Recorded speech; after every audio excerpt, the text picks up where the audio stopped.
देखिए gravitational force में हम लोगों ने सीखा था कि अगर 2 पॉइंट साइज के मासेस हैं m1 एंड m2, बीच का डिस्टेंस r, तो दोनों एक दूसरे पे फोर्स लगाएंगे।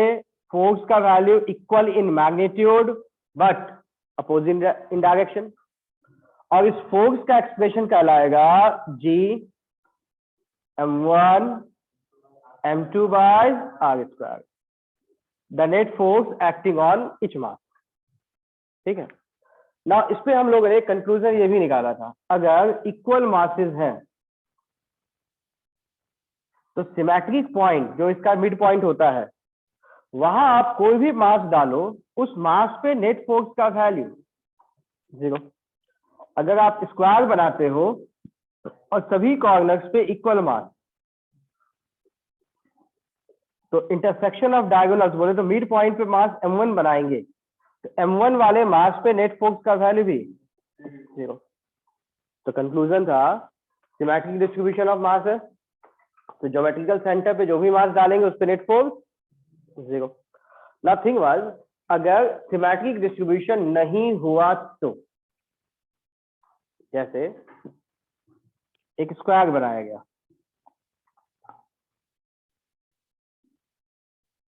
m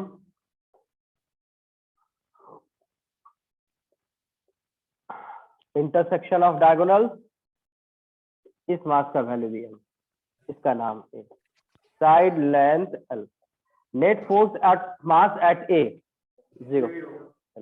यहाँ का मास 4m कर देंगे, तो क्या ये फोर्स 0 होगा?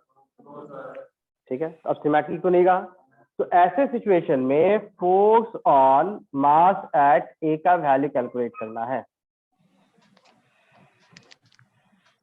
क्वेश्चन समझ में आया? तो देखो ऐसे क्वेश्चन को सॉल्व करने का एक मेथड क्या कि सिमेट्रिसिटी जो मास फॉलो नहीं करता है उस मास को 2 हिस्सों में ब्रेक कर दीजिए, एक सिमेट्रिसिटी फॉलो करने वाला, एक सिमेट्रिसिटी नहीं फॉलो करने वाला। सभी का मास स्मॉल m बनाएंगे तो सिमेट्रिसिटी फॉलो होगा, लेकिन यहां मास 4m है, तो इस 4m को ब्रेक करके आप लिखेंगे मास m प्लस मास 3m।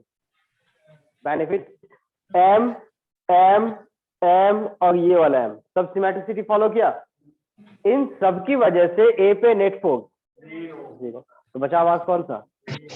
तो 3m की वजह से फोर्स होगा, तो 3m की वजह से फोर्स का फॉर्मूला, एक मास 3m, दूसरा mass m upon distance l, l root 2l का half, l by root l upon root 2 का स्क्वायर, ऐसे निकालेंगे। फंडा समझ में आया? तो अगर सिमेट्रिक है तो नेट फोर्स 0, अगर सिमेट्रिक नहीं है तो जिस मास की वजह से सिमेट्रिसिटी नहीं है उस मास की जगह हम लोग सेम सिमेट्रिक वाला मास लेंगे, साथ में प्लस करके एक दूसरा मास लेंगे, सो दैट सिमेट्रिसिटी मेंटेन हो जाएगा और नेट फोर्स का वैल्यू 0, तो वो फॉलो कर देंगे। कंफ्यूजन तो नहीं? चलो सेम फंडा इस पे अप्लाई कीजिए।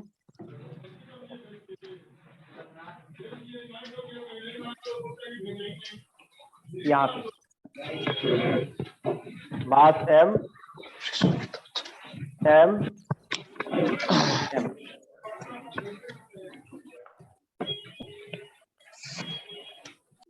m, सबका mass m, equilateral triangle, point A centroid, यहां भी मास m। ठीक है, net force on mass at A का वैल्यू क्या होगा बताइए? सिमेट्रिक है या नहीं है? सभी जगह मास सेम, तो नेट फोर्स का वैल्यू 0।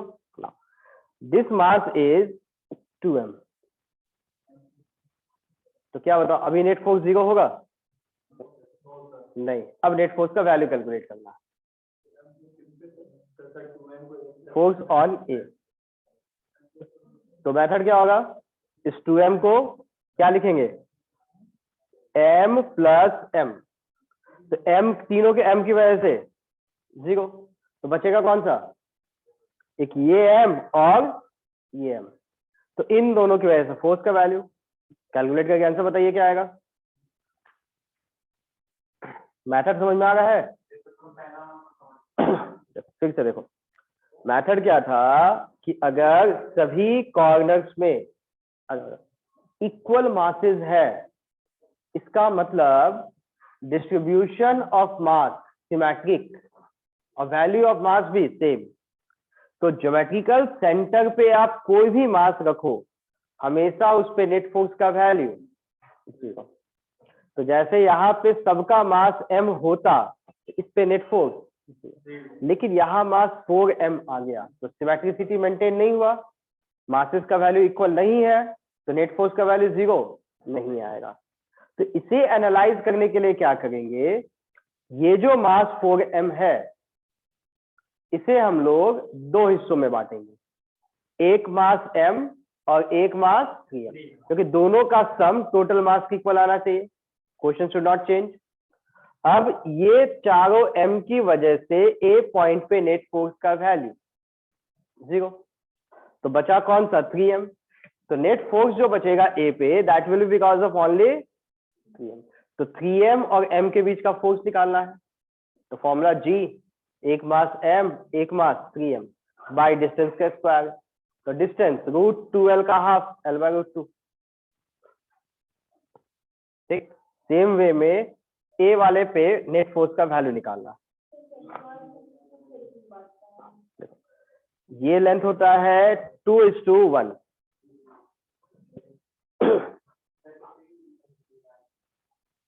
चेक कर लेते हैं, देखो, अगर आप डॉटेड लाइन से इसको बनाइएगा, ये कितना एंगल बनेगा 90। तो ये आधा लेंथ, ये एंगल 30। हाइपोटेनस निकालना है, बेस का वैल्यू l/2 पता है, एंगल 30 पता है, तो कौन से लगेगा हाइपोटेनस और बेस के लिए कॉस। तो पहले आप cos 30 निकालेंगे, हाइपोटेनस अपॉन बेस l/2। तो cos 30 का वैल्यू √3/2, उल्टा कर दिए, base by hypotenuse. cos 30 is √3/2 is equal to l/2h। 2 cancel, hypotenuse h का वैल्यू l/√3। तो ये लेंथ पता चल गया आपको l/√3। 2m को आप देखेंगे m प्लस m में, तो ये m तीनों सिमेट्रिक, फोर्स 0। तो बचा फोर्स किसकी वजह से, ये वाला m और ये m की वजह से। तो नेट फोर्स का वैल्यू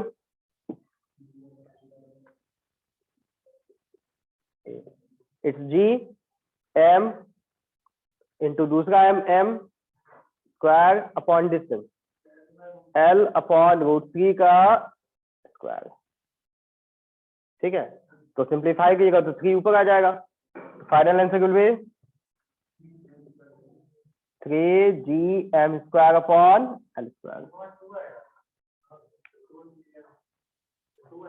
कौन सा बेटा,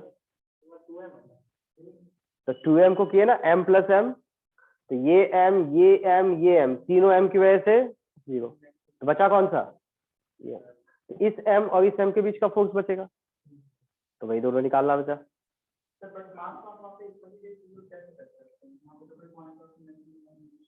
अभी हम लोग क्या सीखे थे लास्ट क्लास में, अगर सभी कॉर्नर्स पे इक्वल मास हुआ तो सेंट्रॉइड में कोई भी मास डालो, उस पर नेट फोर्स सिमेट्रिक हुआ, तो क्या m और ये 2m सिमेट्रिक होता, या m होता तो सिमेट्रिक होता। तो 2m को आप m प्लस m लिखो, तो ये m सिमेट्रिक, उसकी वजह से 0। तो बचा कौन, एक ये m और ये m, इसके बीच का फोर्स। देखो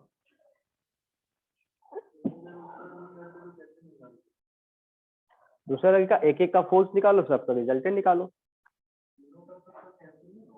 नहीं, इक्वल होता तब ना कैंसिल आउट होता।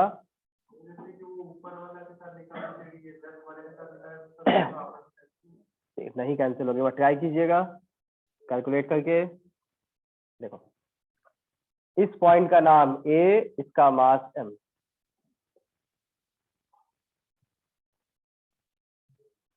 ये 2 साल पहले इलेक्ट्रोस्टैटिक्स में बोर्ड में पूछा गया था। C, D, जी, ठीक है। रेगुलर हेक्सागन, इसमें होता क्या है, सभी side length equal, L L L, all are equilateral triangle, ठीक है। तो यहाँ पहला पूछा गया 3 पार्ट, 3 मार्क्स क्वेश्चन था। फाइन एफ ए, क्या आएगा बताओ? 0, बहुत बढ़िया। Find F A if mass at B is removed, मतलब ये मास नहीं है तब। पहला में तो कोई कंफ्यूजन नहीं था, अब कैसे होगा ये बताओ? सबकी वजह से 0 होता है, लेकिन सिमेट्रिक डिस्ट्रीब्यूशन ऑफ मास होना चाहिए। तो यहाँ मास नहीं है तो क्या सिमेट्रिसिटी है? नहीं। तो सिमेट्रिक बनाने के लिए एक मास होना पड़ेगा। तो यहाँ मास 0 है, तो सिमेट्रिसिटी होने के लिए plus m plus of minus m डाल सकते हैं, 0 तो हो जाएगा। तो बताओ, plus m plus m plus m plus m सब प्लस m, नेट फोर्स 0। बचा ये माइनस m और ये m डिस्टेंस l, फोर्स का value g m square by l square. Minus m का मतलब क्या होता है कि फोर्स का डायरेक्शन बस उल्टा होगा। देखो, अगर ये भी मास m होता है, ये भी मास m होता है, रिट्रैक्टिव फोर्स, लेकिन यहाँ का मास माइनस m लिया, मतलब फोर्स रिपल्सिव, इधर लगेगा फोर्स, ठीक है। Minus sign means only direction gets reverse. Third part, find F A if mass at B and C removed। Second वाले पार्ट में कोई कंफ्यूजन है तो बोलो। जी, एक मास माइनस m, दूसरा mass plus m, by distance equilateral triangle बनेगा l square. बाकी m वाला सब कैंसिल हो गया कि नहीं? तो बचा बस एक ही ना, तो जो 2 सेट बचा उसी का वैल्यू निकाल लिए। नेगेटिव साइन का मतलब डायरेक्शन अपोजिट, तो यहाँ m होता तो फोर्स किधर लगता? इधर, लेकिन नेगेटिव साइन है मतलब ऊपर फोर्स लगा, मैग्नीट्यूड ये कहलाएगा। थर्ड पार्ट नहीं,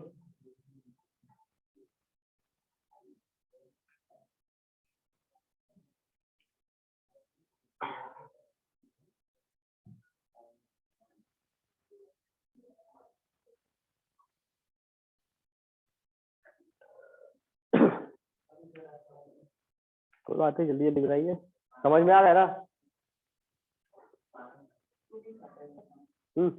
इधर इधर इधर,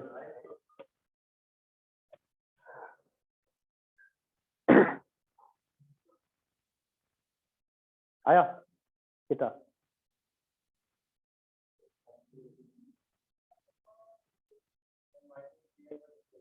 नहीं, √3 GM square by l square, वही रिजल्टेंट निकालने का मेथड ही है। देखो, पहला 2 में तो कोई दिक्कत नहीं था, थर्ड वाले में क्या चेंज हुआ बताओ? एक और मास हट गया, तो ये 0 हो गया, तो इसका mass plus m plus of minus m। अब बताओ फोर्स किसकी वजह से? एक ये इसकी वजह से ढूंढना है, एक इसकी वजह से ढूंढना है, इस पे, बाकी सब तो 0। चलो ना, इसकी वजह से फोर्स किधर लगेगी? इधर F, ये भी माइनस है तो इसकी वजह से भी फोर्स, बीच का एंगल, कुछ जाना पहचाना नहीं है, तो नेट फोर्स का value 2F cos theta by 2, कुछ याद है? तो वैल्यू लिखना है बस, एफ ए का value 2, F is GM square by l square, GM into m by distance l square, cos 60 का आधा 30, √3 by 2, 2 GM square by l square, √3 upon 2, 2 cancel, final answer is √3 times GM square upon L square. बताइए method में कोई confusion?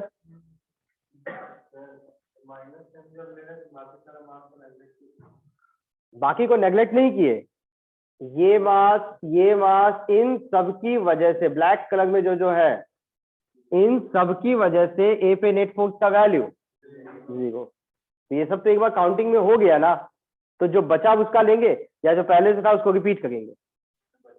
तो बचा कौन? Minus है minus. तो इन दोनों की वजह से बस फोर्स निकालना है।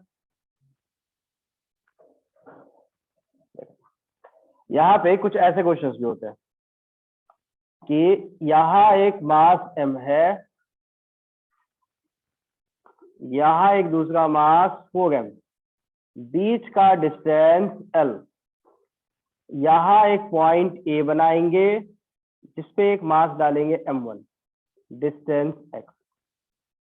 क्वेश्चन पूछा जाएगा find x such that F A equal to 0। A वाले मास पे नेट फोर्स का वैल्यू 0 होगा, उसके लिए x का वैल्यू क्या होना चाहिए? तो ए वाले पे फोर्स निकालो, ये डिस्टेंस x, तो बचा हुआ डिस्टेंस का l minus x।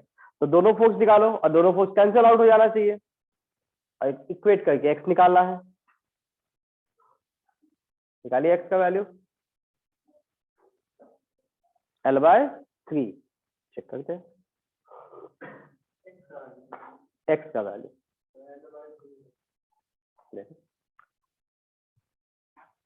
Point A बनाएंगे, ये मास m1 को इधर खींचेगा, फोर्स का value g m m1 by distance x square. 4m m1 को खींचेगा, g 4m m1 by distance x है, बचा हुआ l माइनस x स्क्वायर। तो नेट फोर्स क्या होना चाहिए था? 0। दैट मीन्स दोनों वैल्यू इक्वल, यहाँ बस इक्वल बनाएंगे, G M m1 by X square should be equal to 4g m1 by l minus X का स्क्वायर। सिंप्लीफाई करके x निकालना है, तो g m m1 कैंसल, या स्क्वायर है तो स्क्वायर रूट ले लेंगे, 1 का स्क्वायर रूट 1 बाय एक्स, 4 का रूट ऊपर मल्टीप्लाई करते हैं, l minus X equal to 2x, X को इधर ले जाएंगे, l equal 3x, final x equal to l upon 3। ठीक है, तो इस तरह से हम लोग x निकाल सकते हैं। अच्छा, एक छोटा सा कंक्लूजन निकालना है तो वो भी कर सकते हो। ये x का वैल्यू l/2 से बड़ा है या छोटा है? छोटा है। तो फोर्स का वैल्यू 0 उस पॉइंट पे होगा, फोर्स का वैल्यू 0 उस पॉइंट पे होगा जो छोटे मास के पास है, क्योंकि इसका डिस्टेंस छोटा हो गया, इसका डिस्टेंस बड़ा। तो फोर्स 0 कौन से पॉइंट पे होगा? छोटे मास के पास।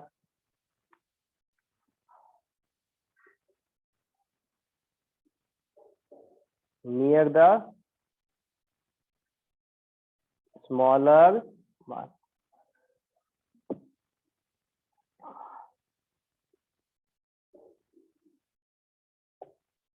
बोलिए, कंक्लूजन समझ में आया? छोटे मास को चुनेंगे उसी के पास फोर्स का वैल्यू 0 आएगा, बड़े मास के पास फोर्स का वैल्यू 0 नहीं आएगा। I think clear?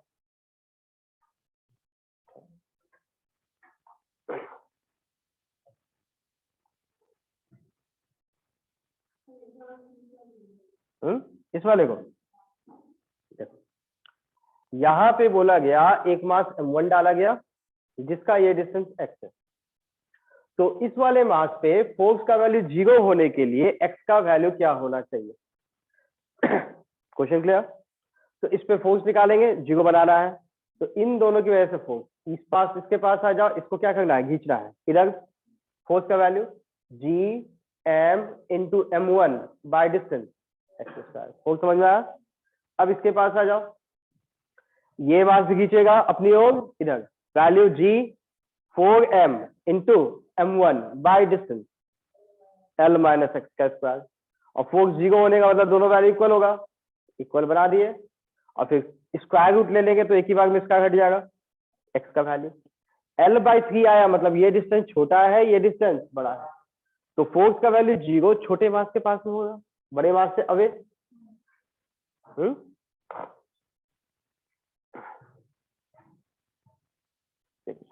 तो फाइनली फोर्स कैसे निकालते हैं वो तो सीख गए। नेक्स्ट इस पे एक दूसरा इंपॉर्टेंट थिंग है जिसका नाम कहते हैं हम लोग ग्रेविटेशनल फील्ड। ठीक है, तो पहले इसे डिफाइन करते होता क्या है।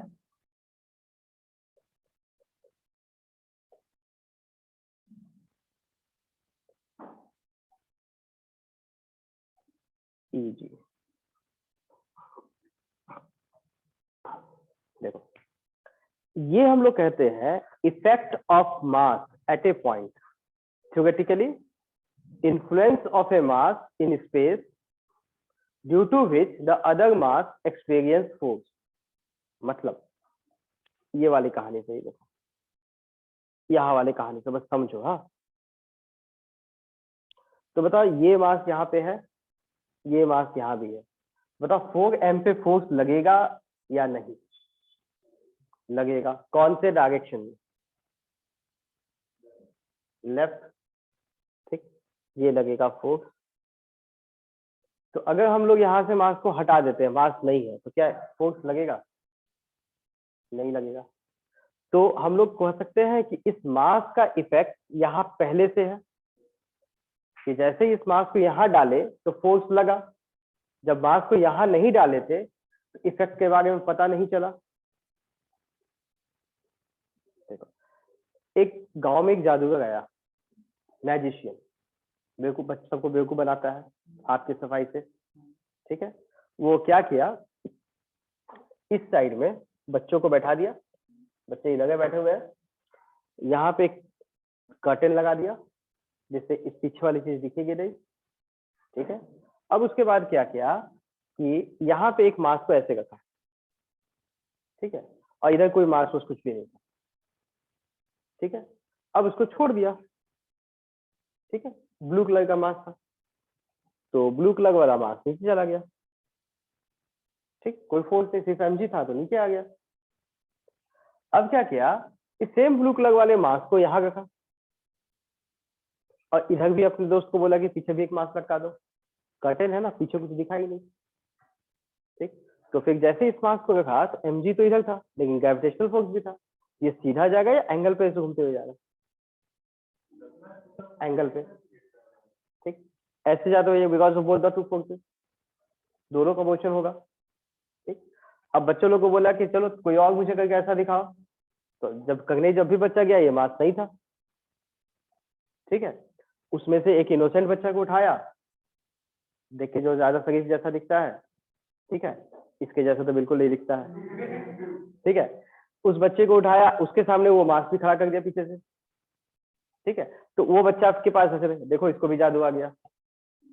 ठीक है, उसमें से एक तेज बच्चा था जो पीछे साइड से घूम के देखे एक्चुअली हुआ क्या, तो वो बोला कि अब बेवकूफ बनाया है, पकड़ लिया, बेवकूफ बनाया। बेवकूफ बनाया, उसको तो फिजिक्स आती रही है, ग्रेविटेशनल फोर्स तो पता रही। वो क्या बोला कि इधर कुछ रखा जिसकी वजह से ये मास ऐसे घुमा था, मतलब इसका कुछ इफेक्ट था जिसकी वजह से मास ऐसे घुमा था, और जब ये नहीं था तो उसका इफेक्ट भी नहीं था, जिसकी वजह से मास सीधा नीचे आ गया था, जो नॉर्मल होता है। हाँ, तो बोलेगा वो कि इसका कोई ना कोई यहाँ इफेक्ट था जिसकी वजह से गया। जो टर्म इफेक्ट यूज कर रहे हैं, उस इफेक्ट वाले टर्म का नाम फील्ड कहलाता है। उस इफेक्ट वाले टर्म का नाम फील्ड कहलाता है। मतलब इस मास का, जब ये मास यहाँ है तो इसका इन्फ्लुएंस यहाँ पे है, हमेशा से है, लेकिन इन्फ्लुएंस का पता नहीं चलता है। लेकिन जैसे यहाँ पे कोई मास रखेंगे तो फोर्स लगेगा, तो इसका मोशन इधर हुआ तो पता चलेगा इन्फ्लुएंस है, तभी तो फोर्स लगा। ठीक है, और जब ये मास नहीं होता तो कुछ इफेक्ट पता नहीं चलता। दैट मीन्स यहाँ पे मास है तो भी फील्ड है, इन्फ्लुएंस तो तब भी है, और यहाँ पे मास नहीं है तो भी तो इन्फ्लुएंस है। इसका इन्फ्लुएंस तो हमेशा से है।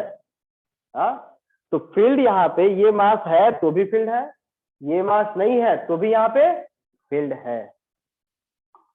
ये समझ में आ गया कि जिस पॉइंट पे फील्ड निकालना है उस पॉइंट पे मास है या नहीं है, field is always present due to other mass. ठीक है, बस इतना कंक्लूजन है। देखो इसको डिफाइन ऐसे करते हैं। हाँ, अब हम लोग थोड़ा सा सिग्निफिकेंट फोर्स ले गए ताकि दिखेगा, नहीं तो पता कैसे चलेगा कुछ हुआ था। देखो कैपिटल एम अपनी जगह पे फिक्स, इस पॉइंट का नाम ए, इसका mass small M, distance R. ठीक है, ए पे लगने वाला फोर्स होगा टुवर्ड्स लेफ्ट। चलो ये बताइए इस फोर्स एट ए का value G capital M small M by R square. ठीक है, फील्ड एट पॉइंट ए को डिफाइन करते हैं as the force acting per unit mass at A. Field at A define करेंगे force acting per unit mass. तो अगर हम लोग इसे मास से डिवाइड करते हैं then we get force upon mass. तो ये बताओ मास से डिवाइड कर देंगे तो क्या मिलेगा, G M by R square. It's a vector quantity, तो जो फोर्स का डायरेक्शन होगा वही फील्ड का डायरेक्शन भी होगा। ठीक है, तो इस तरह से हम लोग फील्ड का वैल्यू निकालेंगे। डेफिनेशन लिख लीजिए, मैग्नीट्यूड मैग्नीट्यूड और डायरेक्शन वही जो फोर्स का होगा। ठीक है, लिखे फील्ड का definition, it is defined as force acting per unit mass.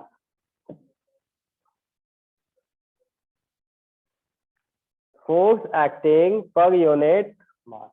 अच्छा, यूनिट क्या होगा, newton by kg, newton per kg लिख लीजिए, यूनिट न्यूटन पर केजी।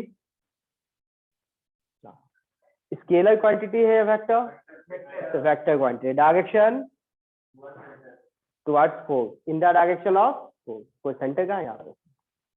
ठीक है, देखिए it is a vector quantity, it is a vector quantity in the direction of gravitational force। Vector quantity है, इसका डायरेक्शन वही होगा जो ग्रेविटेशनल फोर्स का डायरेक्शन है। ये क्लियर ना। अब देखो फील्ड का वैल्यू निकालने का एक और तरीका। ठीक है, अच्छा इसमें अनदर थिंग, ए पॉइंट पे मास है तो भी फील्ड है और ए पॉइंट पे मास नहीं है तो भी फील्ड है। लिख लीजिए, field at A is present, field at A is present if mass is present or absent at A। field is present if mass is present or absent at A।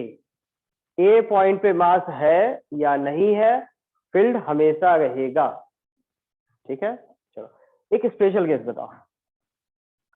अगर हम लोग कॉन्सिडर कर लेते हैं ए वाले मास का वैल्यू +1 मान लिए, तो बताओ फील्ड एट ए और फोर्स एट ए का वैल्यू क्या हो जाएगा, जी कैपिटल एम, दूसरा मास 1 बाय आर स्क्वायर। तो वही जो फोर्स का वैल्यू होगा वही फील्ड हो जाएगा या नहीं, सेम हो जाएगा। जैसे फोर्स अट्रैक्टिव होता है फील्ड भी अट्रैक्टिव होगा। तो अगर किसी पॉइंट पे फील्ड निकालना है और वहां पहले से मास है, तो अगर उस मास के वैल्यू को +1 बना लेंगे तो जो फोर्स का वैल्यू होगा वही कहलाएगा फील्ड का वैल्यू। ठीक, चलो तो कुछ पुराने एग्जांपल देखते हैं जो पहले हम लोग किए थे फर्स्ट क्लास में। यहां एक मास m हो गया, 2m हो गया, दिस मास इज 3m। इस पॉइंट का नाम ALL। Find field at a. Point A पे फील्ड का वैल्यू कैलकुलेट करना है। ठीक है, जितना भी मास है सबकी वजह से, जैसे मास की वजह से फोर्स लगता था वैसे ही मास की वजह से फील्ड। क्वेश्चन लिख लिए। देखो अब वैल्यू कैलकुलेट करना है, तो मेथड वही, पॉइंट ए बनाओ जैसा हम लोग फोर्स के लिए निकालते थे। बस ध्यान में रखिएगा फील्ड निकालना है तो ए वाले मास का वैल्यू +1 लेंगे। अब ये मास पे आ जाओ, ये मास ए वाले मास को किधर खींचेगा, अपनी योग मतलब इधर, तो इधर हो गया। अब इस फील्ड का वैल्यू जी, इसका मास m, फील्ड निकालना है तो इसका मास 2m या 1 डिवाइड बाय डिस्टेंस L² हो गया। अब देखो, अब 3m की वजह से तो 3m के पास आ जाओ, इस मास को खींचना है, किधर खींचेंगे, नीचे। वैल्यू जी 3m, फील्ड निकालना है तो इसको 1 बाय L², बीच का एंगल 90, तो पाइथागोरस थ्योरम। तो मतलब जो फोर्स निकालने का मेथड है बिल्कुल वही है, Gm/L², रूट में यहाँ 1, दूसरा एक 3², 9 + 1 10, square root of 10 Gm/L²।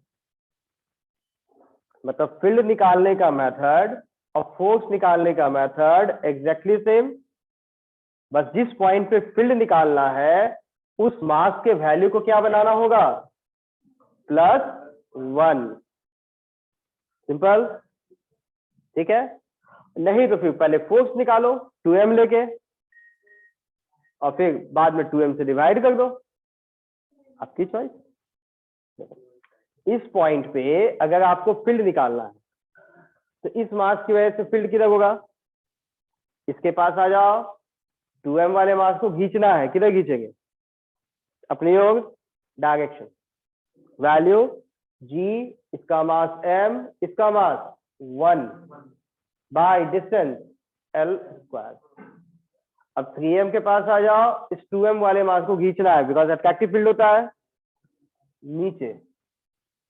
Value g 3m, इसके मास के वैल्यू को +1 बाय L², तो बीच का एंगल 90 है तो पाइथागोरस थ्योरम लगेगा।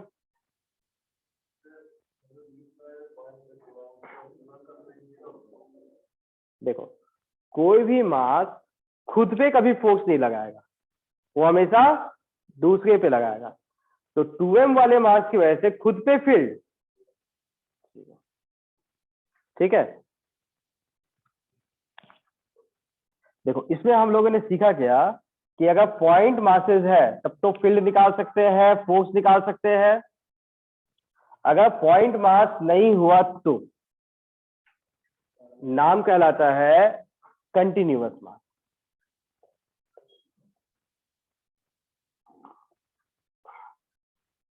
पॉइंट मास नहीं हुआ तो नाम कहलाया कंटिन्यूअस मास, ठीक है।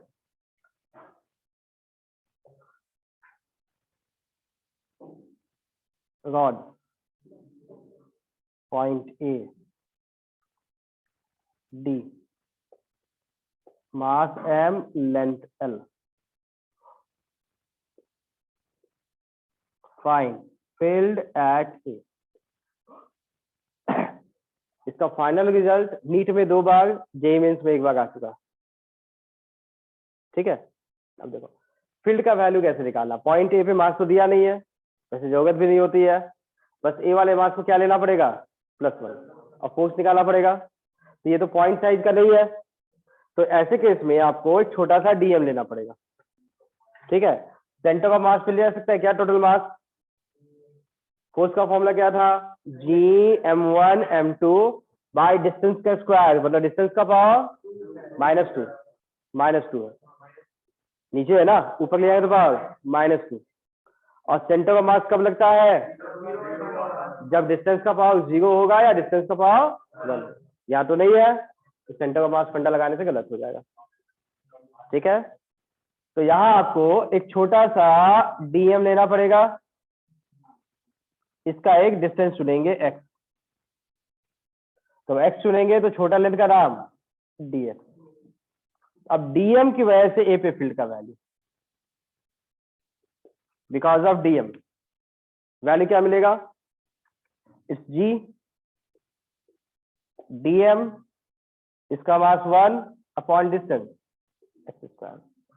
फील्ड का डायरेक्शन मास है, अट्रैक्टिव होगा तो इस डायरेक्शन में। अच्छा, दूसरा जब फील्ड ले मास लेंगे dm, उसकी वजह से भी तो सेम ही डायरेक्शन होगा, तो फाइनल फील्ड अट्रैक्टिव, सबको ऐड करना है और ऐड करने के लिए इंटीग्रेशन को काम पे लगाएंगे। ई का एक्सप्रेशन समझ में आया? चलो, तो यहाँ इंटीग्रेशन करने के लिए इंपॉर्टेंट थिंग डीएम के वैल्यू को एक्स के टर्म में लिखना, तभी इंटीग्रेशन होगा। चलो, इस डीएम को एक्स के टर्म में लिखने का मेथड, बिल्कुल बिल्कुल सही, आपको याद करना पड़ेगा मास का डिस्ट्रीब्यूशन कैसा, लेंथ एरिया वॉल्यूम, यहाँ तो लेंथ पे है, तो डीएम इज लैम्डा इंटू छोटा लेंथ डीएक्स। ठीक, क्वेश्चन में लैम्डा का वैल्यू नहीं दिया जाएगा तो टोटल मास में टोटल लेंथ, जैसे यहाँ नहीं दिया गया तो lambda is total mass by total length into DX. बस ये वैल्यू भी आप पुट कर देंगे, सेकेंड वैल्यू को ए में डालना। Finally field at A, G DM is m upon l dx, X square limit x का सबसे छोटा वैल्यू दैट्स लोअर लिमिट, जहां पे dm मिलना स्टार्ट होगा, यहाँ पे, यहां से यहां मिलेगा dm, तो यहाँ पे x का सबसे छोटा वैल्यू क्या मिलेगा, d, यहां भी मिला, यहां भी मिला, सबसे बड़ा वैल्यू तो lower limit d, lower limit d, सबसे छोटा वैल्यू जहां मिलना स्टार्ट हुआ। चलो, अब फिर dm मिलता गया, x का सबसे बड़ा वैल्यू जहां dm मिलेगा upper limit, that is d, और ये l, d प्लस l या l प्लस d, कुछ भी ले लो, d प्लस l। लिमिट समझ में आया क्या? अब सॉल्व करते हैं, तो कॉमन टर्म्स आ जाएगा यहाँ पे g m upon l, integration में 1/x स्क्वायर, इंटीग्रेशन का फॉर्मूला x का पावर n dx क्या कहलाएगा, n प्लस 1, डिवीजन में भी n प्लस 1। तो यहाँ देखिए x का पावर क्या कहलाएगा, 2 या -2, -2, तो n का वैल्यू -2, तो इट्स -2 प्लस 1, -1, तो इट्स x का power -1 upon -1 limit d plus l। ठीक है, तो ये हो जाएगा माइनस, साइन को इधर ले आए, gm अपॉन l, x का power -1 is 1 upon x, x का ऊपर वाला value d plus l minus नीचे वाला वैल्यू d, सिंप्लीफाई करना है, माइनस gm अपॉन l। अब मल्टीप्लाई कीजिए, ऊपर में d minus d plus l upon d plus l into d, ऐसे। अब सिंप्लीफाई करने के बाद फाइनल आंसर आएगा, देखो कुछ टर्म कैंसिल आउट होंगे, d कटेगा, चलो ये हो गया plus d minus d, cancel, ये साइन था। ठीक है, तो ये बचेगा field at A minus gm upon l, ये मल्टीप्लाई में माइनस l भी है, डिवीजन में d plus l into d, तो ये l भी कटेगा and minus minus will be plus, तो final it is gm upon d into d plus l। और सेंटर ऑफ मास लेते हैं तो कभी भी ये रिजल्ट नहीं मिलेगा। बोले तो सेंटर ऑफ मास का फंडा यहाँ एप्लीकेबल नहीं है। कहीं भी लो, उसके अकॉर्डिंग सब सेट हो जाएगा। चलो अच्छा, एक बात बताओ, एक छोटा सा लिमिटिंग केस। अगर हम लोग ए पॉइंट को अवे लेके जाएंगे तो डी का वैल्यू बढ़ेगा या घटेगा? चलो बताओ, जब डी का वैल्यू बढ़ेगा तो फील्ड का वैल्यू घटेगा। चलो, अगर हम लोग इस मास को सामने लेके आएंगे तो डी का वैल्यू छोटा, तो डी का वैल्यू जब छोटा होगा तो फील्ड का वैल्यू। अगर हम लोग ए पॉइंट को इसके टॉप पॉइंट पे रख दिए तब डी का वैल्यू 0 0 डालेंगे तो इनफाइनाइट। तो मास के साथ एकदम अटैच करके पॉइंट रखते हैं तो फील्ड का वैल्यू इनफाइनाइट।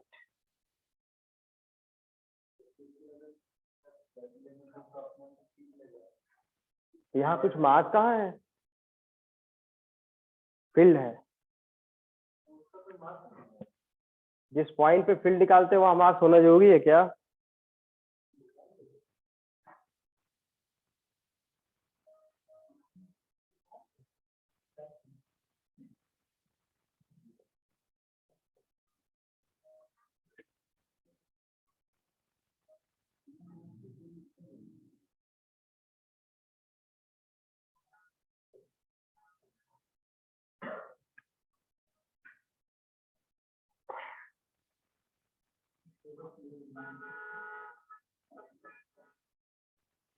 देखो पहले इसको नोट कर लीजिए, उसके बाद हम लोग सेकंड केस देखेंगे।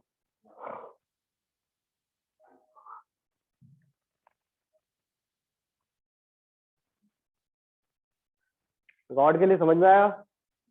ठीक है, रॉड का जो फाइनल आंसर था वो 4 ऑप्शंस पे था।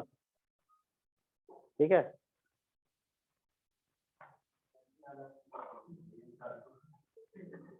सॉल्व अगेन से टिक करना चाहिए। और कॉन्फिडेंस कम है तो पहले बना के तैयार रहो। क्वेश्चंस बनाते बनाते आदत हो जाएगी, हाँ ये ऐसे बनता है, इसका आंसर ये होगा। इसलिए कहा जाता है कि एग्जाम से पहले प्रैक्टिस बहुत होनी चाहिए। कि बहुत ज्यादा प्रैक्टिस होने से बेनिफिट क्या होगा कि एग्जाम के टाइम में जब क्वेश्चंस आएगा, बहुत सारे ऐसे क्वेश्चंस होंगे जो आपको देखे हुए होंगे। जब क्वेश्चंस देखा हुआ है, बना हुआ है, तो सबका आंसर को आप सॉल्व नहीं कीजिएगा, डायरेक्ट टिक कीजिएगा।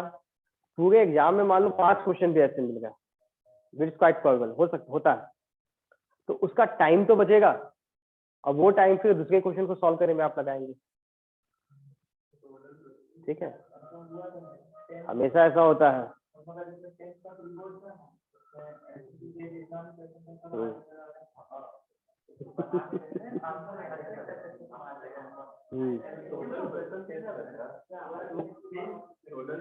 एग्जाम देख रहा था, एग्जाम के अकॉर्डिंग।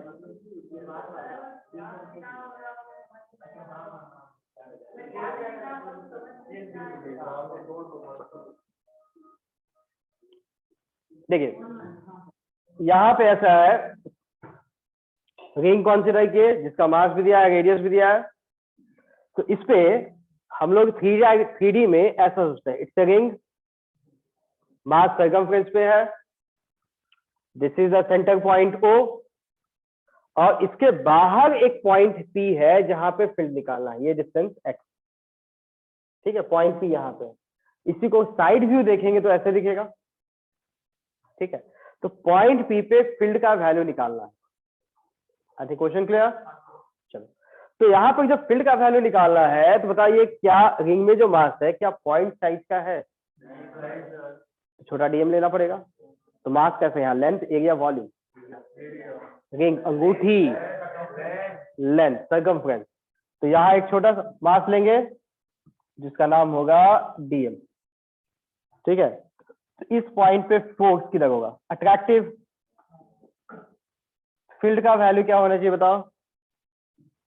जी, इसका मास डीएम, इसका मास 1 बाय डिस्टेंस स्क्वायर। तो ये हो गया x, ये हो गया r। तो मुझे बताओ ये वाले डिस्टेंस का वैल्यू। स्क्वायर लेंगे ना तो रूट हट जाएगा।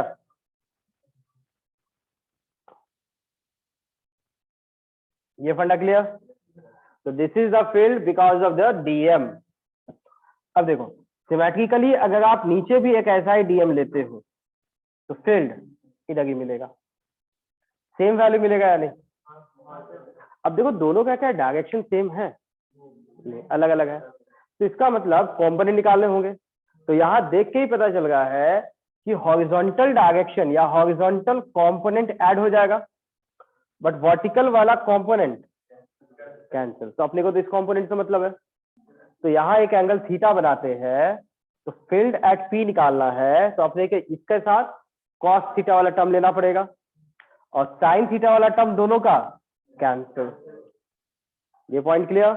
चलो अब वैल्यू कैलकुलेट करते हैं और कैलकुलेशन बहुत ही आसान हो जाएगा। यहाँ पे देखिए field at P that is G DM upon X square plus R square. This is the value of field. Component कौन से लेना होगा, कॉस थीटा।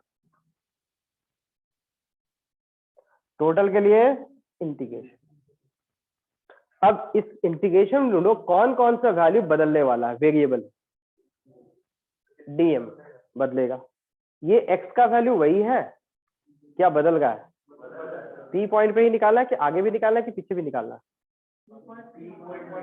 पॉइंट पी पे ही निकाला है, तो सेंटर से ये पॉइंट का डिस्टेंस चेंज होगा है क्या, एक्स कांस्टेंट। चलो एंगल थीटा क्या बदल गया है, देखो ये सीधा लाइन हो गया पॉइंट पी।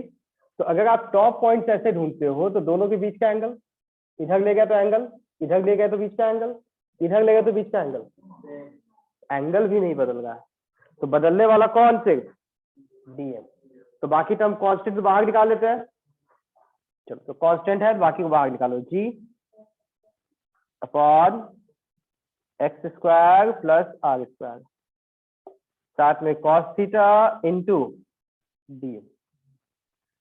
तो डीएम का इंटीग्रेशन मतलब डीएम को जोड़ना, तो ये डीएम सब डीएम को जोड़ेंगे तो क्या मिलेगा, टोटल मास एम।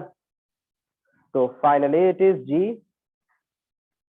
अब X square plus R square, अब कॉस थीटा का वैल्यू भी डालना पड़ेगा। क्या होता है फॉर्मूला, बेस बाय हाइपोटेनस। तो यहाँ बेस का वैल्यू एक्स, हाइपोटेनस तो ये हो जाएगा X upon square root of X square plus R square into DM का इंटीग्रेशन एम।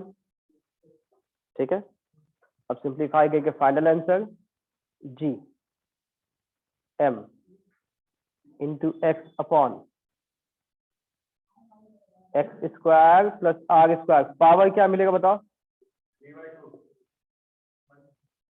3/1 प्लस 1/2, 3/2। ये फील्ड का वैल्यू समझ में आया।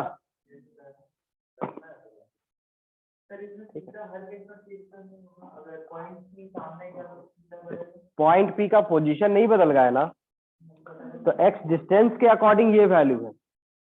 डिस्टेंस बदलेगा तो ऑब्वियसली थीटा बदलेगा, तो एक्स के अकॉर्डिंग टर्म्स में आंसर मिला ना, थीटा के टर्म में तो नहीं।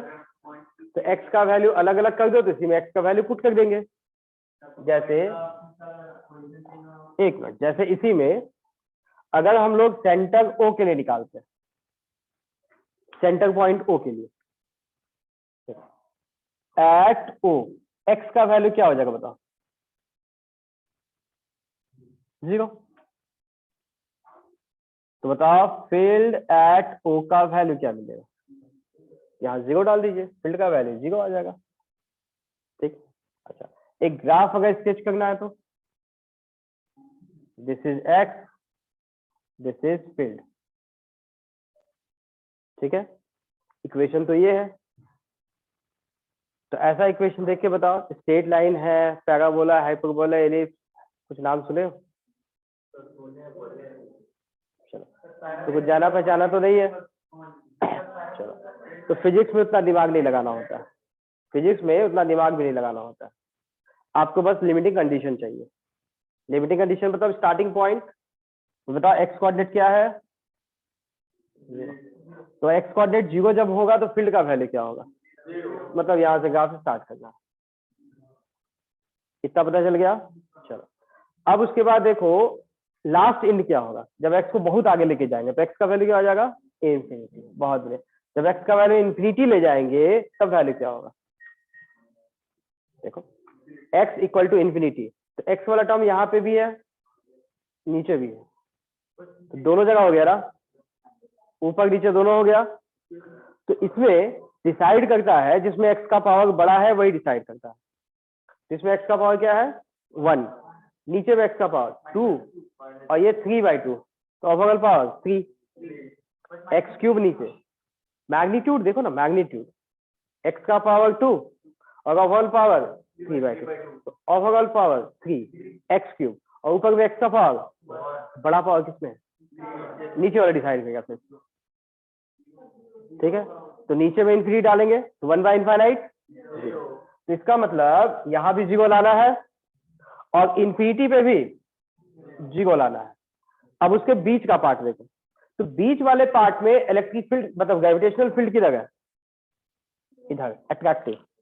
तो अपने को एक साइन कन्वेंशन चुनना पड़ता है, क्या इस वाले डायरेक्शन का नाम प्लस लेना है या इधर वाले का नाम प्लस लेना है, क्या लेना है, फील्ड किधर है अट्रैक्टिव, तो इधर को प्लस लेते हैं, इधर को पक्का।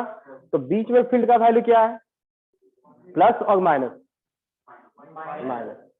तो यहां से स्टार्ट करना है, यहां खत्म करना है, तो फील्ड ऊपर की ओर लेके जाना है या नीचे की ओर, बहुत बढ़िया।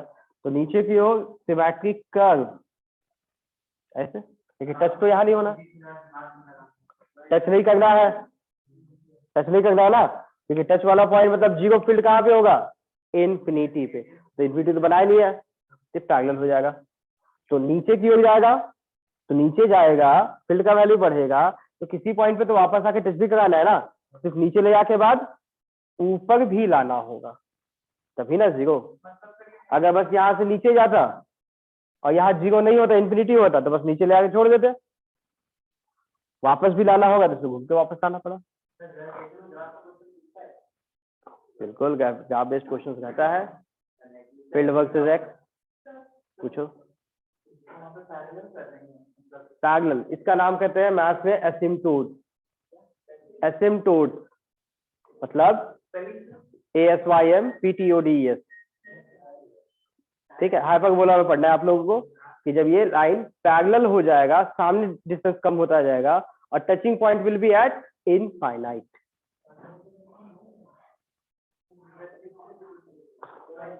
देखो यार, देखो x कोऑर्डिनेट 0, ये ठीक है, फील्ड का वैल्यू भी 0, इधर गई x का वैल्यू इनफाइनाइट। तो यार ये कंक्लूजन हमने निकाल लिए, at x tends to infinity field is also infinite. ये दोनों ले लिए, एक मिनट आएगा, ये ले लिए, तो इसका मतलब इंफिनिटी पे फील्ड का वैल्यू 0। अब फील्ड का वैल्यू ऊपर जाएगा तो ऊपर से जाके ऐसे नीचे आता, नीचे जाएगा तो ऐसे जाएगा, ठीक है। ऊपर मतलब फील्ड का वैल्यू पॉजिटिव, नीचे मतलब y कोऑर्डिनेट फील्ड का वैल्यू नेगेटिव। अब आपको साइन कन्वेंशन चुनना है, ये रिंग है, मास है, तो फोर्स कैसा होगा, अट्रैक्टिव, फील्ड भी अट्रैक्टिव। इस पॉइंट पे नेट फील्ड किधर होगा, इस डायरेक्शन का नाम प्लस लेना है या माइनस, हम लोगों ने इसको माइनस लिया, तो माइनस लिया मतलब बीच में जो फील्ड होगा वो नेगेटिव होगा, ऊपर की जगह, इसलिए हम लोगों ने नीचे से घुमा के ले गया ऊपर। अगर हम लोग इस डायरेक्शन को प्लस लेते तो,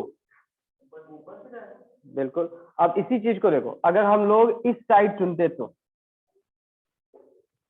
फील्ड किधर होगा, इधर, रिंग की वजह से फील्ड किधर, इधर, अट्रैक्टिव। इसके पास आ जाओ, इस पॉइंट को खींचना है, किधर खींचेंगे, तो इस लाइट का नाम प्लस, इधर को माइनस माने तो इधर को प्लस। तो ये एक्स कोऑर्डिनेट पॉजिटिव था, ये एक्स कोऑर्डिनेट, तो अगर ग्राफ हम लोग इसका पीछे खींचना हुआ तो ऐसे करके सिमेट्रिक ऊपर ले जाएंगे, फिर वैसे लाके नीचे लेंगे। नहीं, अट्रैक्टिव रिपल्सिव का नाम पॉजिटिव नेगेटिव नहीं लिए, हम लोगों ने एक डायरेक्शन चुना। क्या? Positive x positive, negative x negative. ये मास है, इसकी वजह से पॉइंट पी पे फील्ड किधर होगा? इधर। इसका नाम मतलब जब एक्स कोऑर्डिनेट पॉजिटिव है तो फील्ड का वैल्यू नेगेटिव, तो एक्स कोऑर्डिनेट पॉजिटिव तो फील्ड का वैल्यू नेगेटिव, मतलब नीचे। अब इस साइड में एक्स कोऑर्डिनेट नेगेटिव, अब यहां आ जाओ, इसको खींचना है इधर, तो फील्ड इधर प्लस एक्स में, तो फील्ड का वैल्यू पॉजिटिव, तो पॉजिटिव मतलब ऊपर। तो सिमेट्रिकली जैसा यहां था एकदम सेम कॉपी बना दो इसका, मिरर इमेज जैसा।